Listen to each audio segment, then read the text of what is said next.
నమస్తే, welcome to special focus. భూముల్లో పంటలు పండుతాయి అనేది అందరికీ తెలిసిన నిజం. కానీ నగరాల్లోని భూముల్లో కాసుల పంట పండుతుంది. ఎన్నికలు వచ్చినప్పుడు రాజకీయాలనే విత్తనాలు చల్లి ఓట్ల పంట కూడా పండించుకోవచ్చు. హైదరాబాద్లోని 4 మండలాలలో అలాంటి భూములు ఉన్నాయి. ఇప్పుడు అక్కడ ఓట్లతో పాటు కాసుల పంట కూడా పండే అవకాశం ఉండటంతో అందరి దృష్టి వాటిపై పడింది. ఆ భూముల విషయంలో ప్రభుత్వం ఆలోచన ఏంటి? తెలంగాణ ప్రభుత్వం జీవో నెంబర్ 111ని రద్దు చేయాలి అని చూస్తుంది.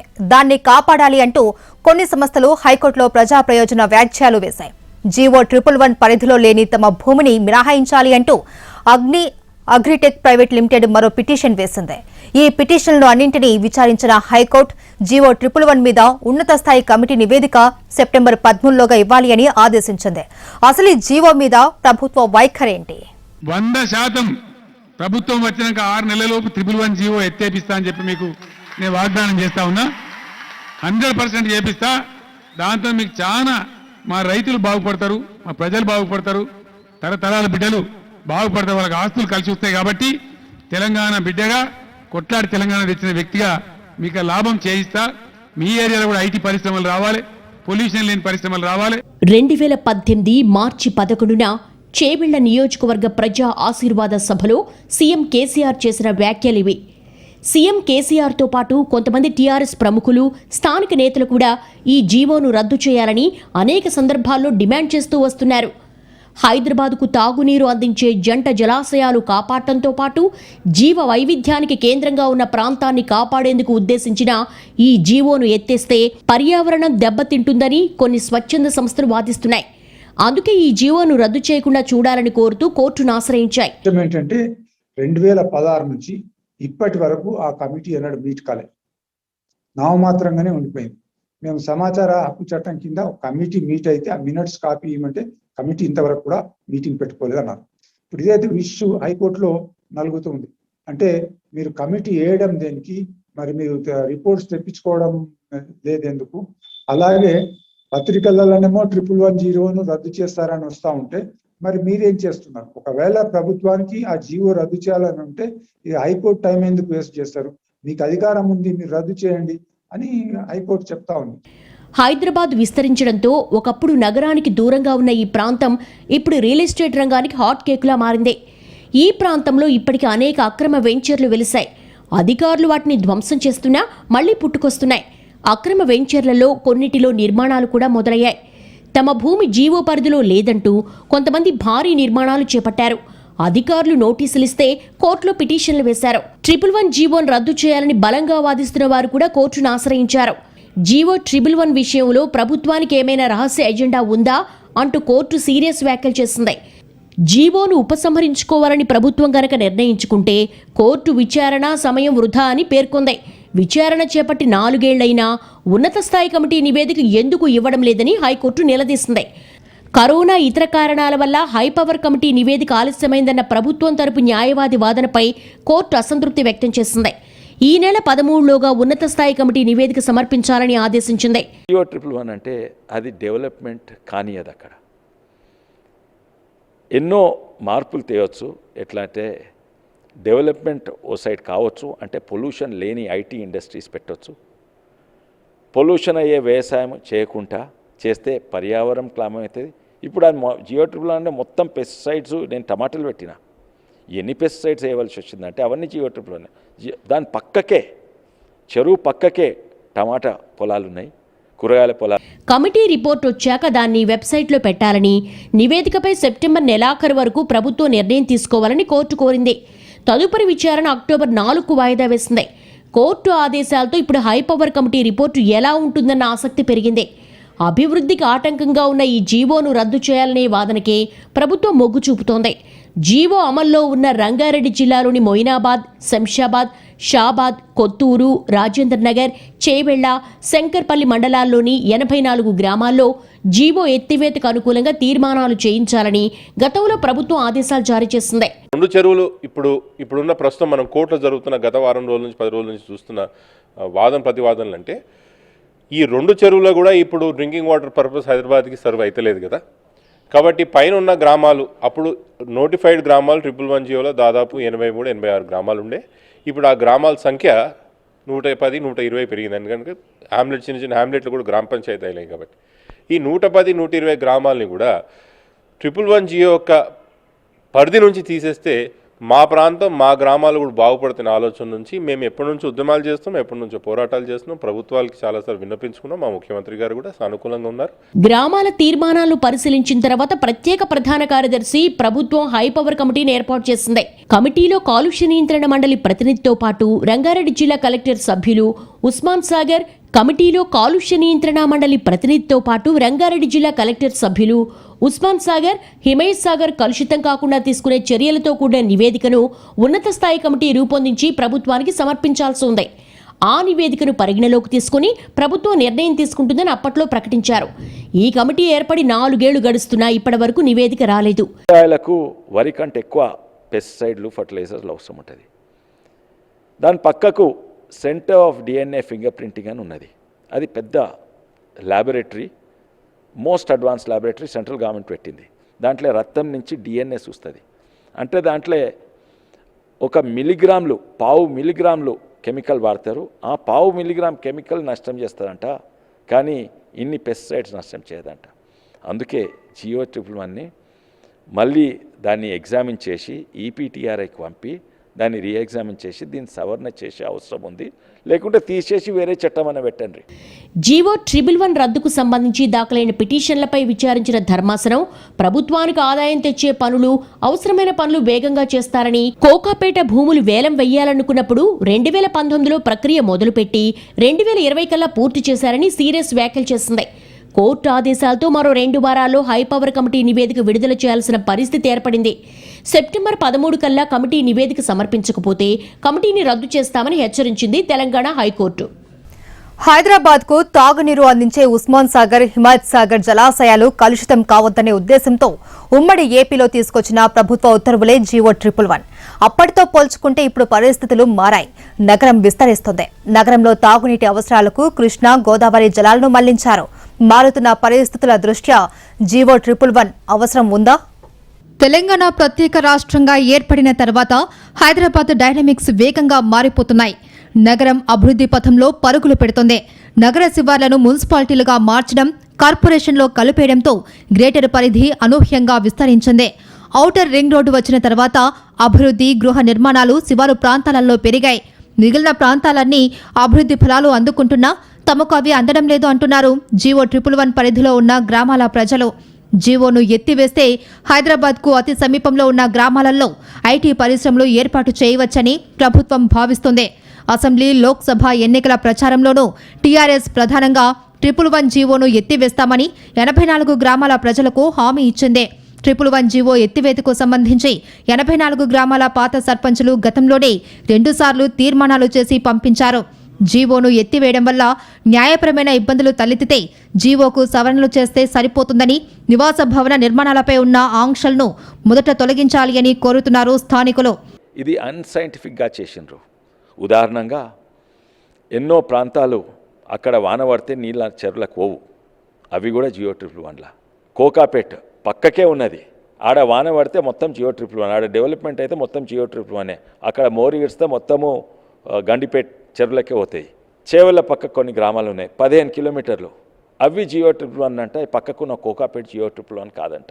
అదే కాక ఇంకెన్నో ఉదాహరణలు ఉన్నాయి. ఒక గ్రామము GO-111 ఉంది, చుట్టన్ని గ్రామాలు GO-111 లేవు. అంటే ఆ గ్రామంలో పడ్డే నీళ్లు ఎగిరి దునికి పడతాయా అని. హైదరాబాద్ పర్యావరణ పరిరక్షణకు ఉద్దేశించిన జీవోను రద్దు చేయాలి అనే ప్రతిపాదనను పర్యావరణవేత్తలు వ్యతిరేకిస్తున్నారు.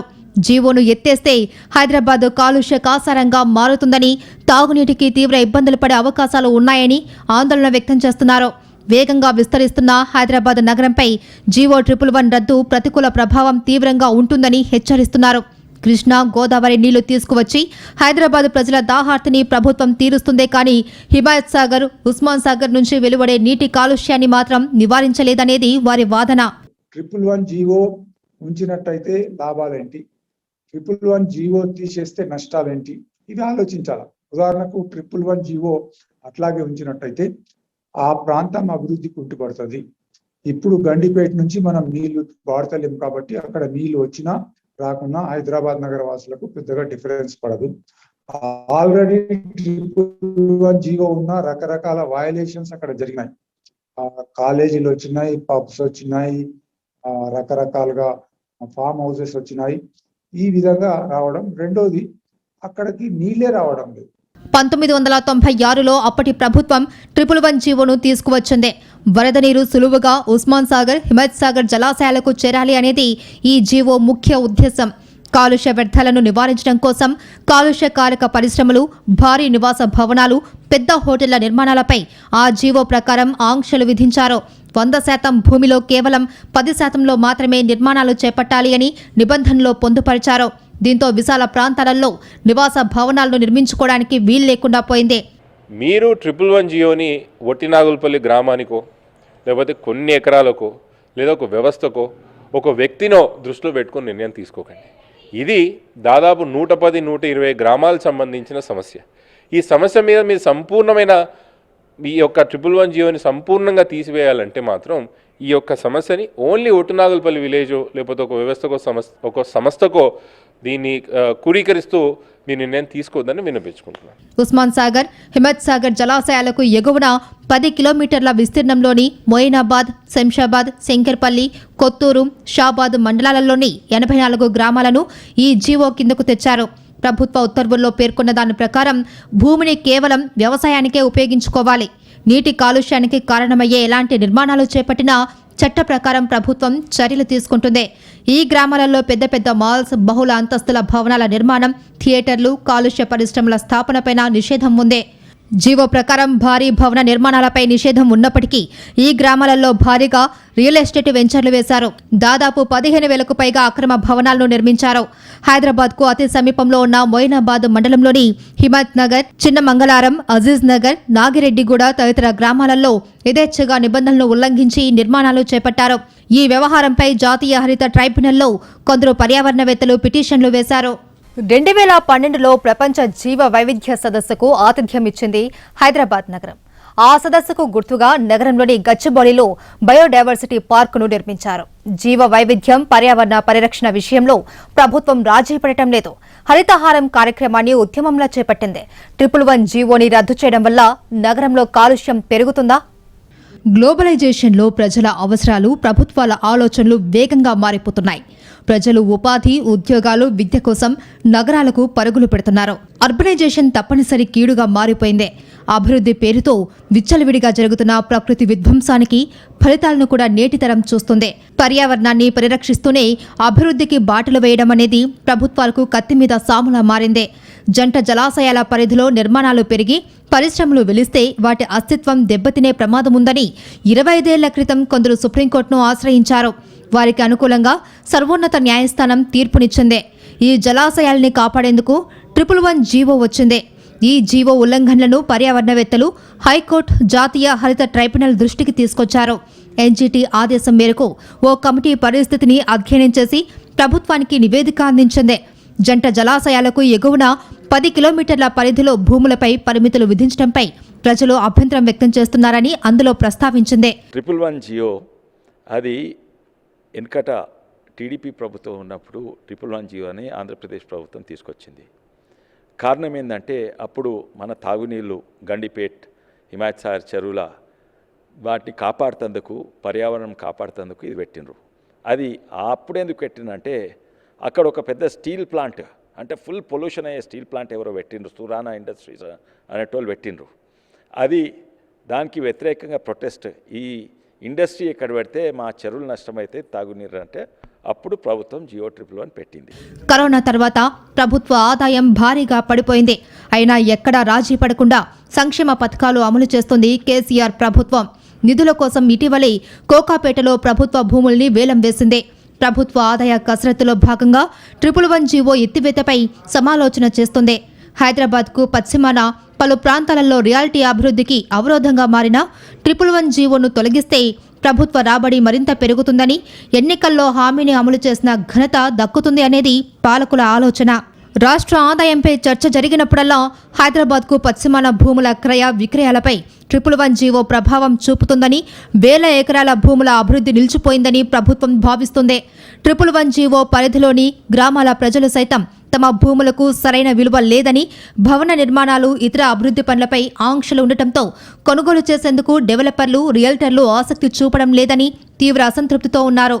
జీవోను ఎత్తేస్తే 84 గ్రామాల పరిధిలో పెద్ద ఎత్తున భూముల విక్రయాలు జరగడంతో పాటు పలు గృహ నిర్మాణ ప్రాజెక్టులు వస్తాయని, రిజిస్ట్రేషన్, ఇతర డెవలప్మెంట్ ఛార్జీల రూపంలో ఆదాయం వస్తుందని అధికారులు అంచనా వేస్తున్నారు. ఈ 111 జీవో మీద తొందరపాటుతో పొలిటికల్ యాంగిల్లో డిసిషన్ తీసుకోకుండా ఎక్స్పర్ట్ ద్వారా, స్థానికంగా ఉన్న ప్రజల ద్వారా కూడా తీసుకోవాలి. అక్కడ ప్రజల్లో ఇప్పుడు ఎట్లయినా 111 జీవో రద్దు అయిపోతుందని చెప్పి చాలా మంది పెద్ద రియల్ ఎస్టేట్ వాళ్ళు, ముఖ్యంగా రాజకీయ నాయకులు అక్కడ పెద్ద ఎత్తున భూములు కొన్నారు.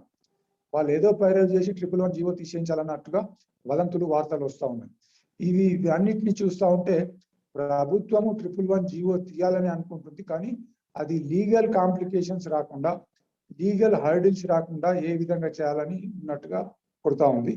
సో దీని మీద డిస్పాషనేట్ గా, అంటే అసలే తీయద్దని కాదు, మొత్తం తీసేయాలన్నట్టు కాదు, ఇది టెక్నికల్ యాంగిల్లో ఆలోచించి ఒక నిర్ణయం తీసుకుంటే బాగుంటుందని నేను అనుకుంటున్నాను. నగరానికి పశ్చిమాన ఉన్న ఈ గ్రామాల సమీపంలోనే ఐటీ కారిడార్ ఉండటంతో ఇష్టం వచ్చినట్లు అనధికారికంగా లేఅవుట్లు, భవనాలు వచ్చేశాయి. అనేక సంస్థలు భూములను కొనుగోలు చేసి భారీ ప్రహారీలను సైతం నిర్మించుకున్నాయి. 6 ఏళ్ల క్రితం 111 జీవో పరిధిలో వచ్చిన అక్రమ నిర్మాణాలపై పంచాయతీరాజ్ శాఖ అధికారులు సమగ్ర సర్వే చేశారు. 111 జీవో పరిధిలోని 84 గ్రామాలలో వేల ఎకరాలలో 418 లేఅవుట్లను వేస్తే అందులో 6,682 అక్రమ నిర్మాణాలు చేసినట్టు గుర్తించారు. అప్పుడంటే సరే, గండిపేట హిమాయత్ ప్రాంతం హైదరాబాద్ మహానగరానికి మంచినీటికి అవసరాలు ఉండే కాబట్టి అప్పుడంటే మేము నిజానికి కూడా ఓపిక పట్టాం. ఇప్పుడు ఓపిక నశించింది. పక్కలున్న వ్యవస్థకి, పక్కలున్న ల్యాండ్ రేట్లకే కానీ, మా ల్యాండ్ రేట్లకే కానీ, పక్కలో వచ్చే పర్మిషన్లకే కానీ, మా పర్మిషన్లకే కానీ, కనీసం ఇంటి పర్మిషన్ తీసుకుందాం, డోర్ నెంబర్ తీసుకుందామని రాని పరిస్థితి ఈరోజు 111 జీవో ప్రాంతంలో. సో నిజానికి కూడా చాలా సంవత్సరాల నుంచి పోరాటం చేస్తున్న రైతులే కానీ, స్థానికులే కానీ ఇంకా విసిగిపోయే పరిస్థితికి అయితే వచ్చింది. గండిపేటతో పాటు ఉస్మాన్ సాగర్, హిమాయత్ సాగర్ ప్రాంతంలో విల్లాలు కట్టేశారు. వ్యక్తిగతంగా మరో 5,202 గృహాలు, ఇతర నిర్మాణాలు, మొత్తంగా 11,887 అక్రమ నిర్మాణాలు 6 ఏళ్ల క్రితమే వచ్చాయి. పలు ప్రాంతాలలో నీటి ప్రవాహం ముందుకు సాగకుండా గోడలు లేచాయి. సినీ, రాజకీయ ప్రముఖులు ఫామ్ హౌస్లను సైతం నిర్మించుకున్నారు. ఇలాంటి పరిస్థితుల మధ్య కొన్ని పరిమితులతో జీవోను రద్దు చేస్తే ఈ ప్రాంతం అభివృద్ధి చెందడంతో పాటు ప్రభుత్వ ఆదాయం పెరుగుతుందనేది స్థానికుల వాదన. ఇది వాల్టి స్పెషల్ ఫోకస్. నమస్తే.